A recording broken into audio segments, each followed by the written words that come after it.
Di sebuah kerajaan di tanah Aceh, hiduplah seorang raja yang memiliki penjaga paling istimewa. Bukan prajurit, bukan panglima, melainkan seekor gajah putih. Konon katanya, selama gajah putih ada, alam akan tetap seimbang. Pada waktu yang sama, ada seorang gadis jelita yang tinggal di sebuah kampung dekat dengan istana. Namanya Kemala. Ia anak seorang petani lada. Sesekali, ia akan masuk ke dalam hutan untuk berburu dengan panah kesayangannya. Ibunya pernah berkata saat sedang menjemur lada.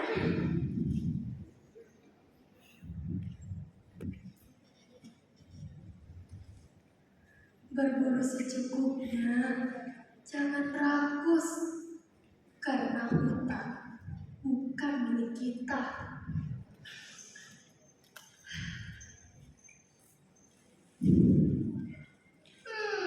Kata ayah, di hutan itu ada gajah penjaga ya, Bu? Benar, Halan. Itu gajah putih milik raja. Ia yang menjaga hutan agar tetap rimba.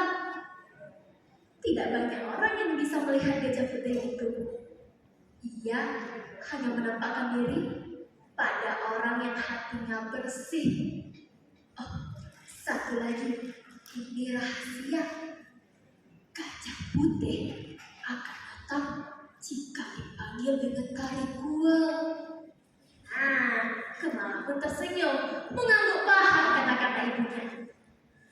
Suatu malam, pada saat semua orang tertidur lelap, Kemala melihat ada sekelompok orang yang tampaknya baru keluar dari arah hutan.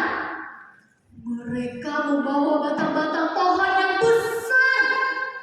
Bukan satu, bukan dua, tapi banyak. Saat itu, Kemala mulai merasakan bahwa hutan sedang tidak baik-baik saja.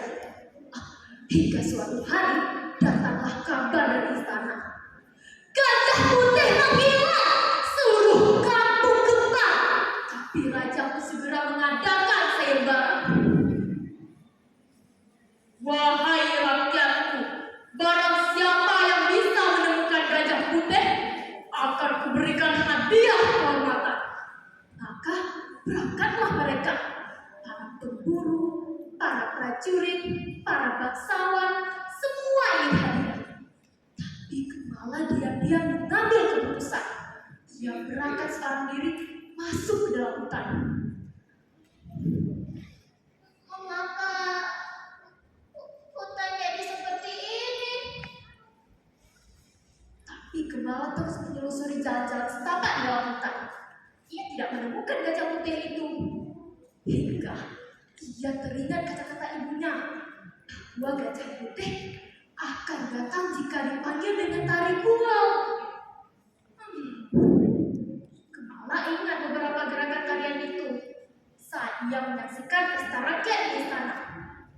Dalam hati kecilnya terbesit bahwa ia tidak berniat jahat. Ia hanya ingin bertemu dengan sang penjaga hutan itu. Ia pun mencoba menarikannya. Ketak, ketak, ketak, den, tak, tak, den, tak, tak, tak, den, den, den, den, den, den. Tiba-tiba kabut turun perlahan. Samar-samar muncul sosok yang besar. Gajah putih.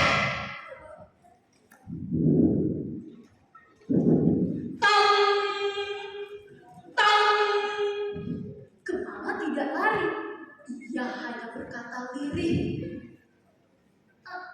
Aku tidak datang untuk hadiah. Aku hanya ingin tahu mengapa kau pergi. Gajah itu mendekat.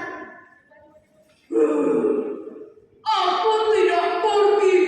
Manusialah yang pergi dari kebenaran. Mereka mengambil tanpa menjaga. Mereka menebang tanpa menanam. Dan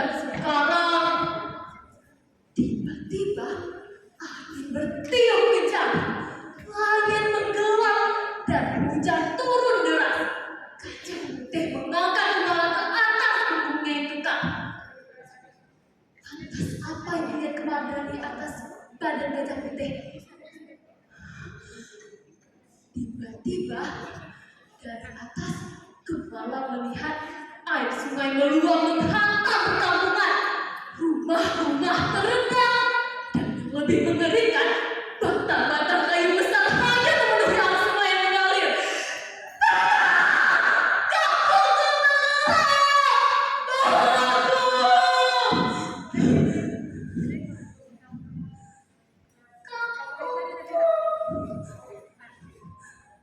Saat itu, Gemala teringat pada ayah dan ibunya. Dia pun panik pada Gajah Putih.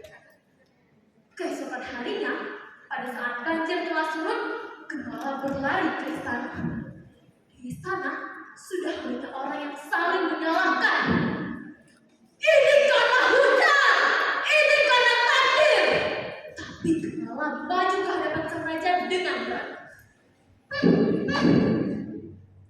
Ampun yang mulia raja, izinkan hamba berbicara. Semua mata menoleh. Raja pun menang. Gemala kembali bersuara. Ini bukan hanya karena hujan. Lalu karena apa? Tanya sang raja. Ini karena ulah tangan manusia-manusia yang tak bertanggung jawab. Mereka menebang terlalu banyak. Mereka mengambil tanpa menjaga. Dan banjir itu adalah jawaban dari alam.